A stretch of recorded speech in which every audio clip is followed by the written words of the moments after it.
Estamos iniciando o Diálogo Espírita desta semana com votos de bem-estar a todos. Na série sobre a situação do espírito nas diversas fases do ciclo biológico, nós vamos tratar hoje do espírito na fase adulta. E o Espiritismo responde às manifestações mediúnicas através de aparelhos eletrônicos. E na sequência, em As Razões dos Fatos, os motivos pelos quais os espíritas, proporcionalmente mais do que as demais pessoas das outras religiões, dão preferência à cremação. Com vocês, a partir de agora, em nome da Associação de Divulgadores do Espiritismo do Paraná, Diálogo Espírita.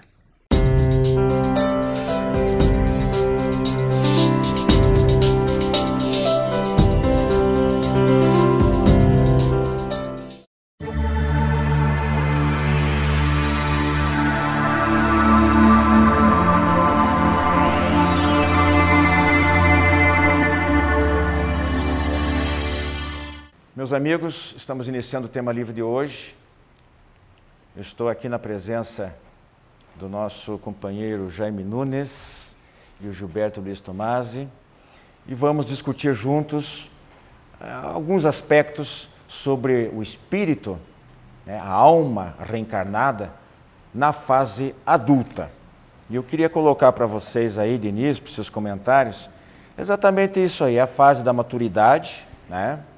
É a fase mais longa da vida, normalmente a gente coloca aí como sendo dos 25 aos 60, 65 anos, depois vem a velhice, né?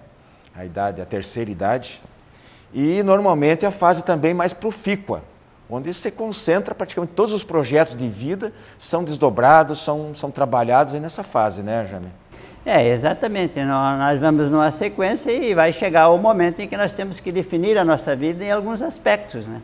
Seja com relação à família, o campo profissional e até o próprio campo religioso, né? Para irmos nos organizando de maneira que lá à frente a gente tenha menos problemas, né, Gilberto?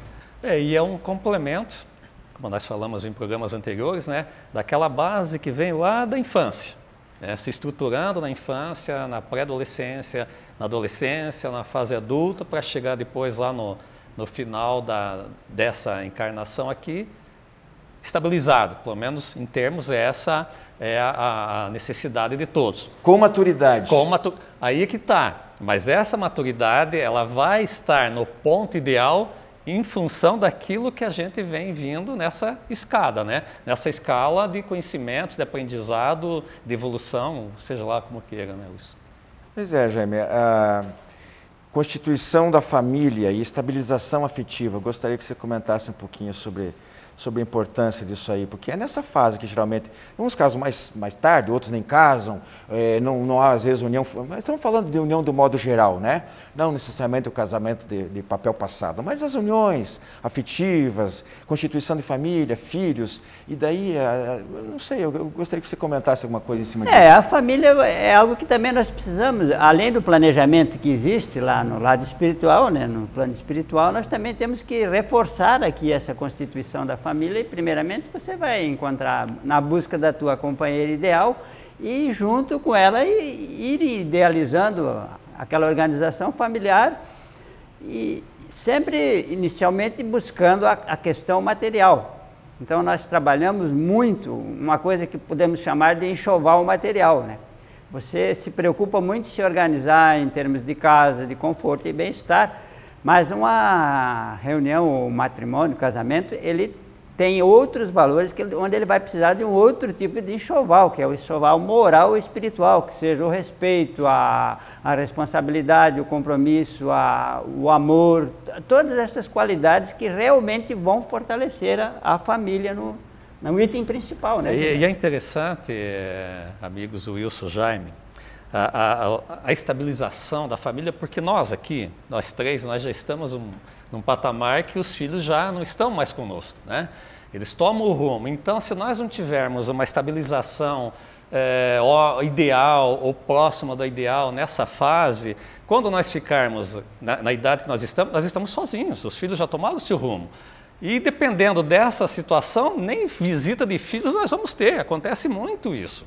né? Então essa afetividade, essa estabilização que já vem repetindo lá da infância, vai fazer com que nós não nos sintamos sós, completamente sós na fase adulta. Vamos ter a visita dos filhos, noras, genros, netos, que dá esse complemento, porque a velhice é complicado. Principalmente se nós ficarmos completamente sós, e existe muito caso de pessoas nessa idade já abandonados em lares de idosos, asilos ou coisa parecida, né? Sós e desocupados também. Nós vamos ver aí, principalmente. Nós vamos ver na sequência aí a importância de se preparar a terceira idade, para não acabarmos desse jeito, solitários e sem ter o que fazer. Mas a gente vai chegar lá. Antes eu gostaria de abordar também o aspecto das realizações materiais. Então é a época, não é? Que a gente está correndo atrás das coisas, né? Até para garantir esse futuro mais tranquilo.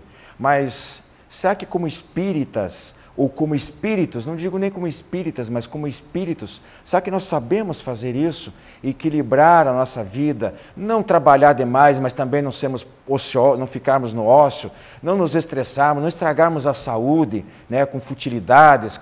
Será que a gente é capaz de administrar isso, Jaime, adequadamente?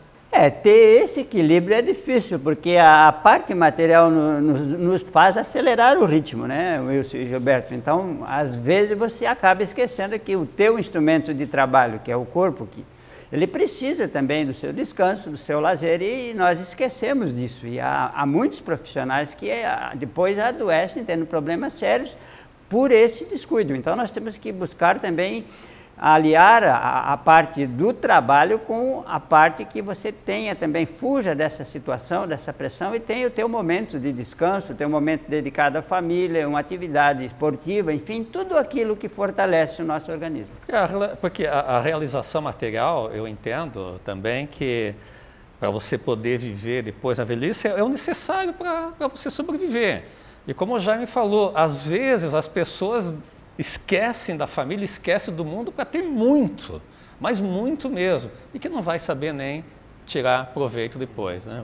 Pois é, a gente fica pensando, às vezes, está na mídia, as descobertas aí do maior escândalo da corrupção brasileira, e daí a gente vê falar que o indivíduo tinha milhões de dólares, ou tem, no exterior, e ele continua trabalhando, entre aspas, não é?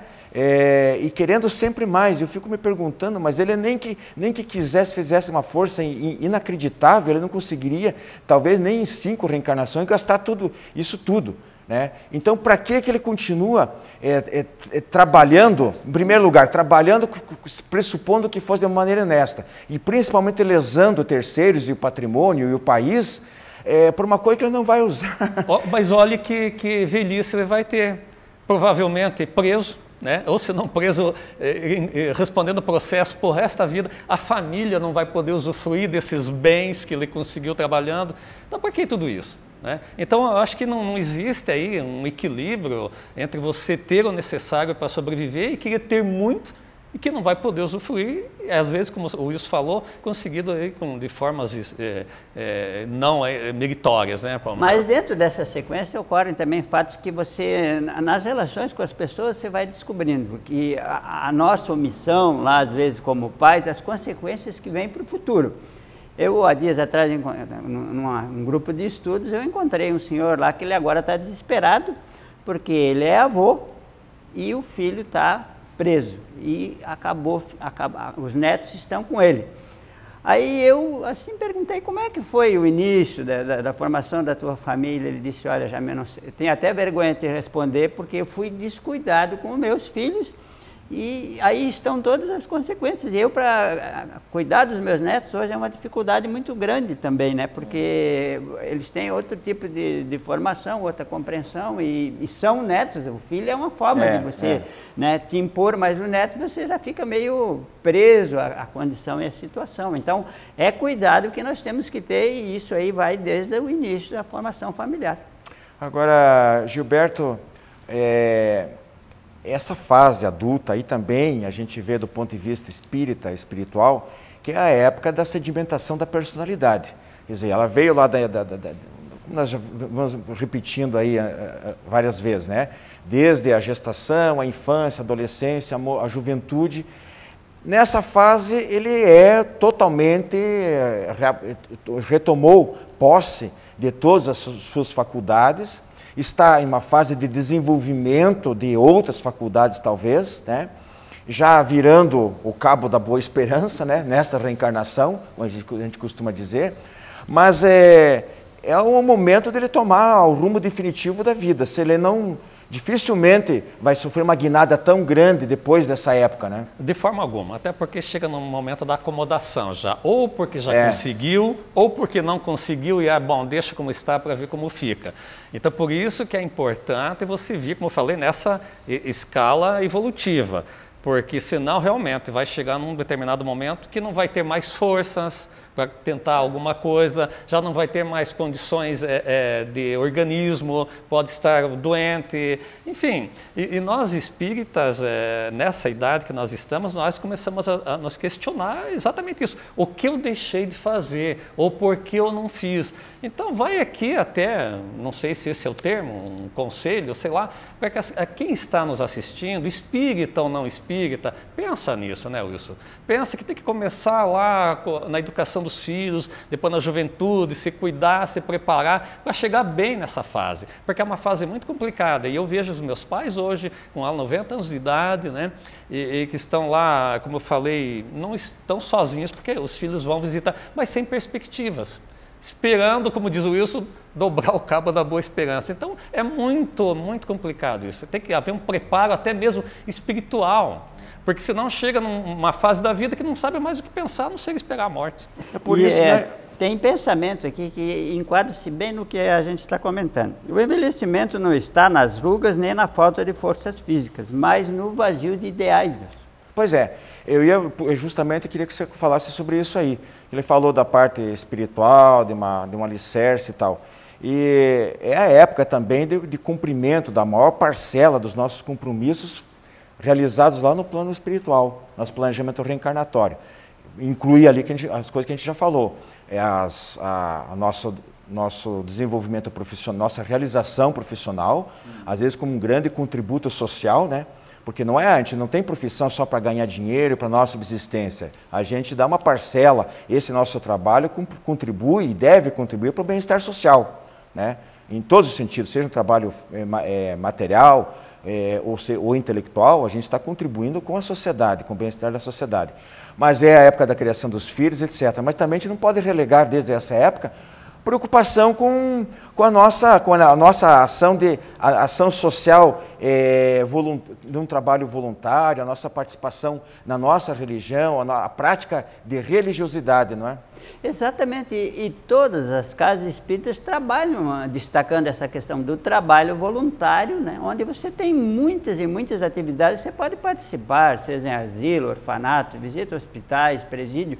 Então, há possibilidade de você se engajar numa dessas atividades, né, Gilberto?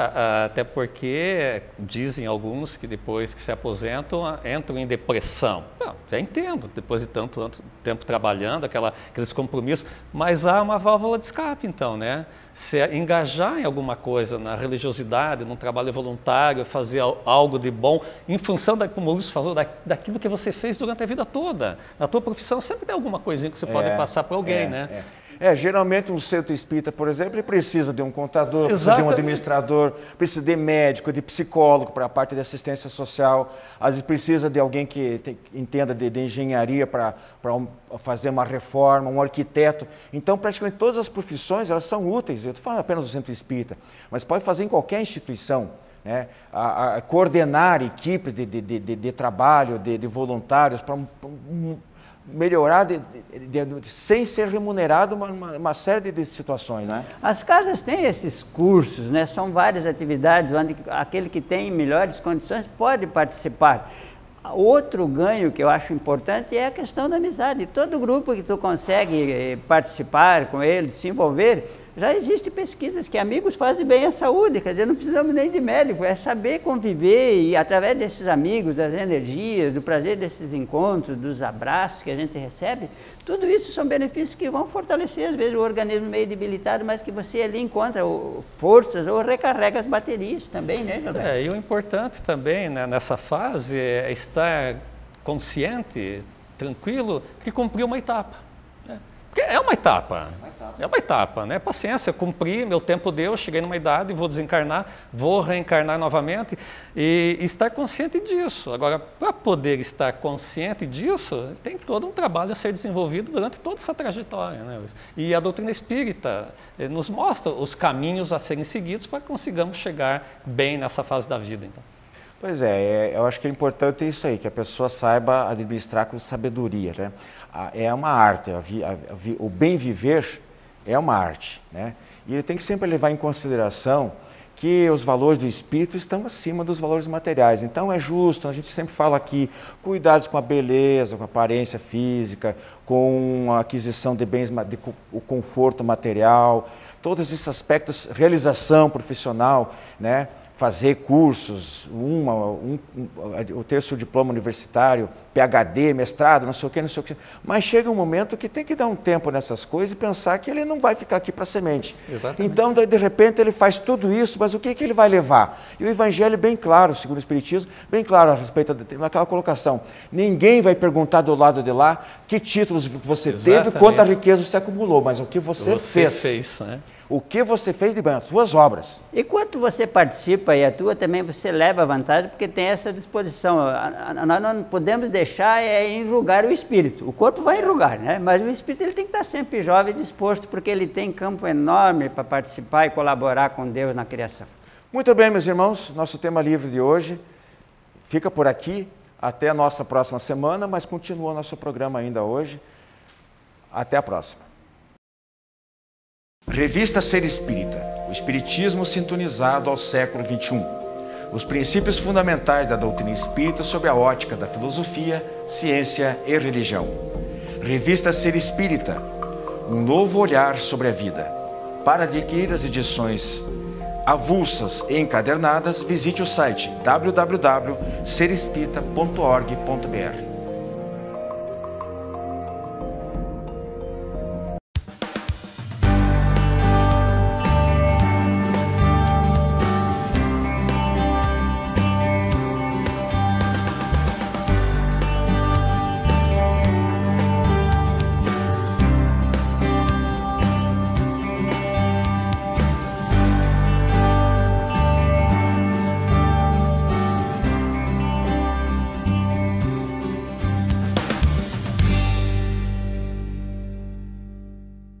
A editora EME oferece um catálogo com mais de 400 títulos.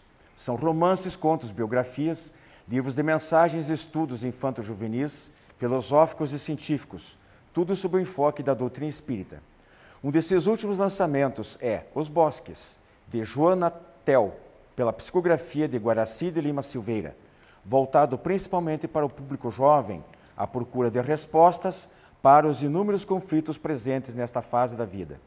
Pedidos para vendas@editoraem.com.br, o telefone 19 34 97 7000.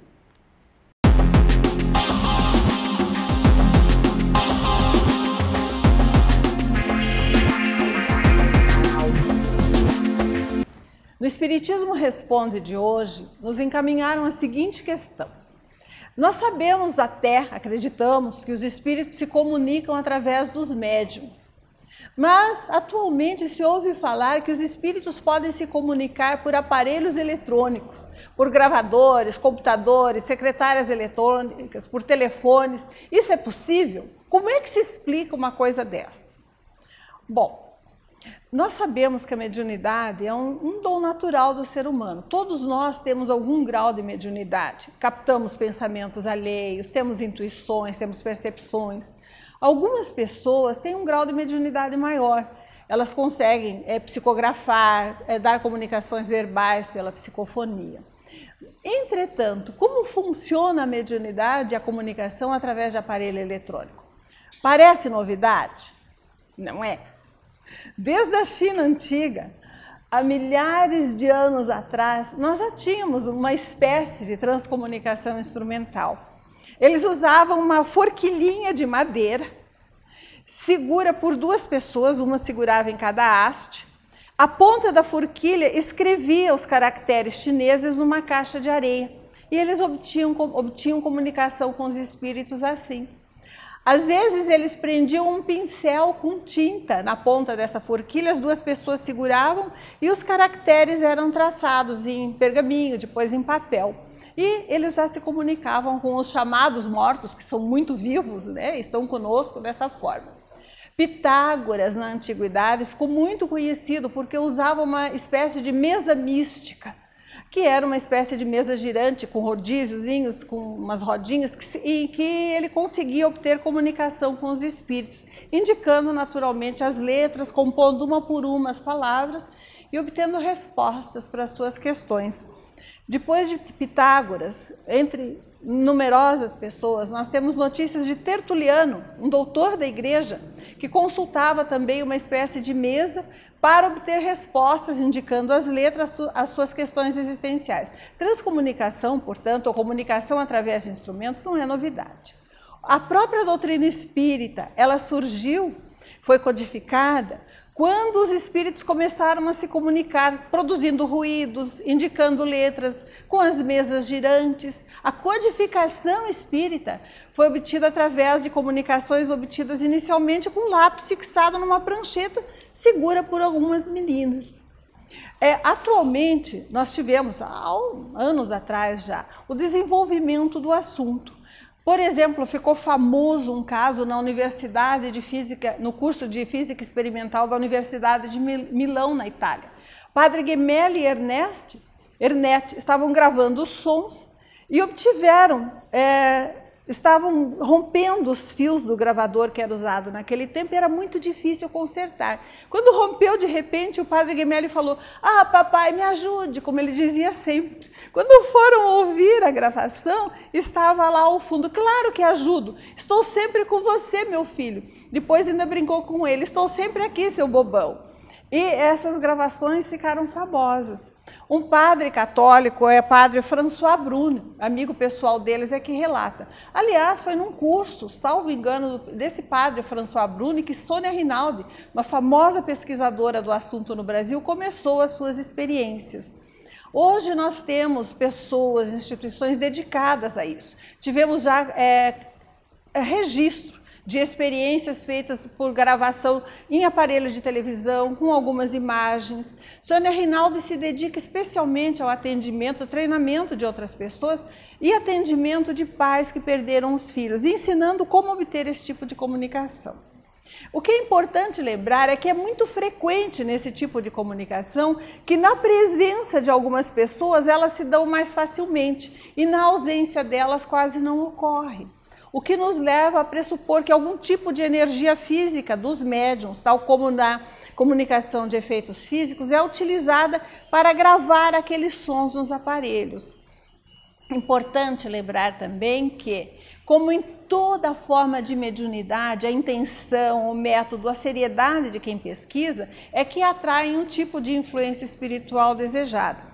Se nós começarmos a testar transcomunicação instrumental como um espetáculo por curiosidade, nós vamos atrair aqueles que frequentam espetáculos por curiosidade. Espíritos levianos, desocupados. Se nós desejarmos ampliar nosso conhecimento sobre o assunto, existem muitos livros sobre a matéria e nós temos que nos lembrar que, como em toda forma de comunicação mediúnica, mesmo através de aparelhos, né, comunicação com os espíritos, nós temos que ter o critério da seleção das influências que atraímos. Precisamos buscar com seriedade, com consistência, estudar a teoria primeiro, nos cercarmos de valor moral para a experiência encetada, porque isso afasta o espírito leviano que não tem paciência para ficar do lado de um pesquisador sério. Muita paz, permaneçam conosco e nos enviem as suas questões.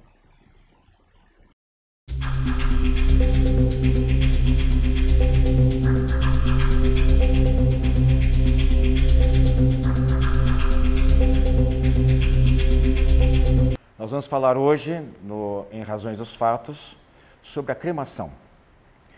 O autor espiritual Emmanuel, no livro Caminho de Volta, ele escreveu assim: temos companheiros que na desencarnação pelo fogo se libertam de improviso de qualquer conexão com os recursos que usufruíram na experiência material. Entretanto, outros, em vasta maioria, embora a lenta desencarnação progressiva que atravessaram, se reconhecem singularmente detidos nas impressões e laços da vida material, notadamente nas primeiras 50 horas.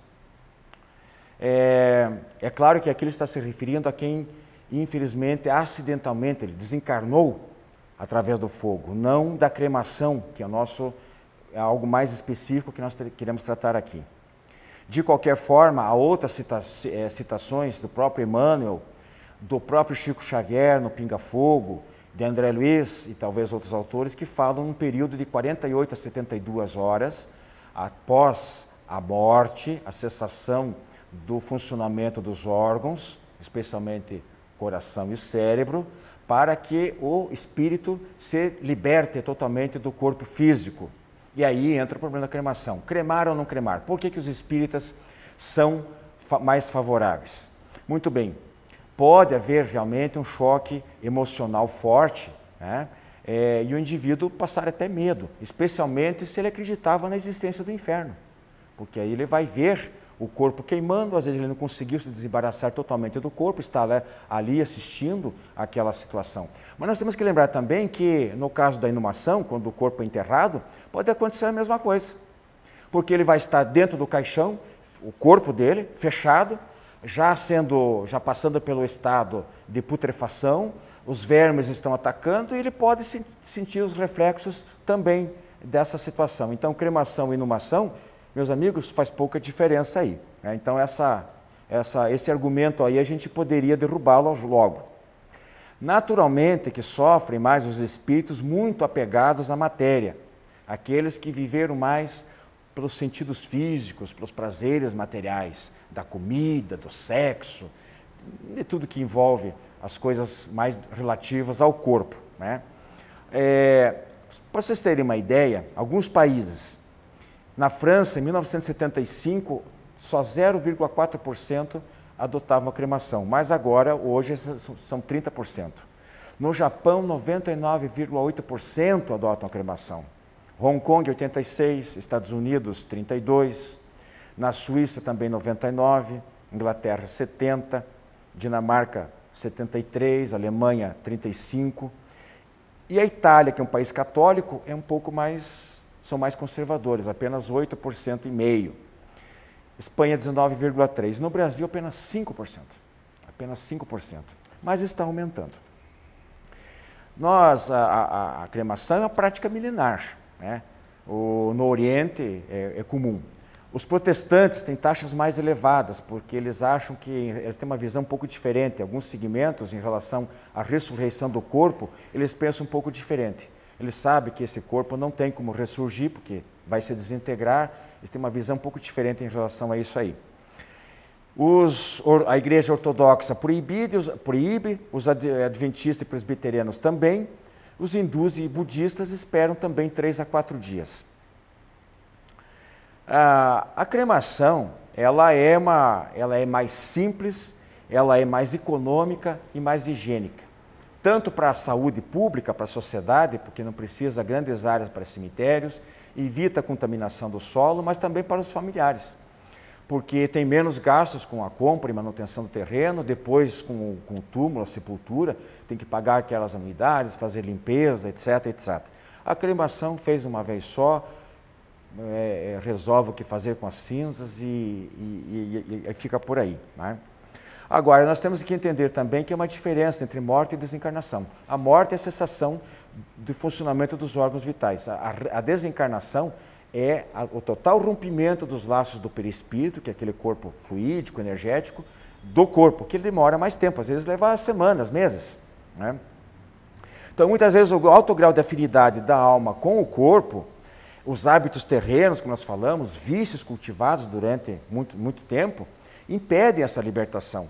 Mas tem o outro lado também, que é a ajuda dos espíritos protetores, benfeitores, aqueles espíritos familiares, né, que trabalham no mundo espiritual, que auxiliam nessa situação de desencarnação também.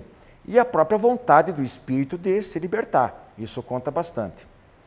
É mais difícil nos jovens, porque o fluxo de energia vital ainda está muito intenso, né, no grau máximo. Existe o fator moral também, que aliás, é o fator moral e a fé são os fatores que são preponderantes nesse processo aí.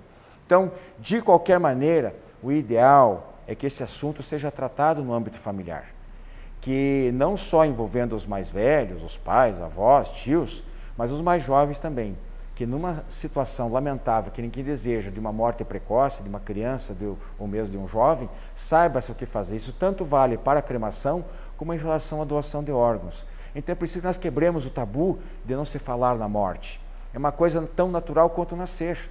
É a volta do espírito para a sua pátria espiritual. Então temos que conversar e ver qual a intenção, ver o porquê e tentar passar aos nossos familiares, talvez essa possibilidade que existe vantagem sim. Os espíritos, de modo geral, eles adotam já pela sua conscientização, aceitam melhor a ideia sempre. Ok, meus irmãos? Então essas razões dos fatos ficam por aqui. Nosso programa de hoje também. Até a nossa próxima semana. Muita paz a todos.